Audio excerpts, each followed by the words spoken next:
Hello guys, andito na naman ako sa aming probinsya. Tingnan nyo yung aming bangka, nakalambitin na. Anong tawag dyan? Parang napakapagtiwakal na yung bangka namin. Kasi guys, laging umuulan at malalaki ang mga alon. So kailangan namin ibitin dyan or ihang dyan sa aming munting rest house. Ayan guys, yung mga pananim namin dito sa harap ng bahay. Ayan, napaka green, green, green.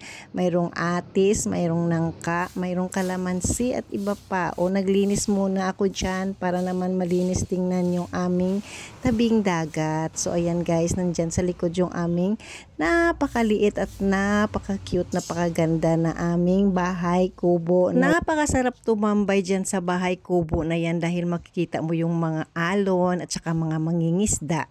So ayan guys, napaganda ng mga kahoy guys, no? Punong-puno ng dahon dahil nga sa umuulan na. At ang iba naming mga pananim na yan guys, hindi pa namumunga dahil hindi pa nga season.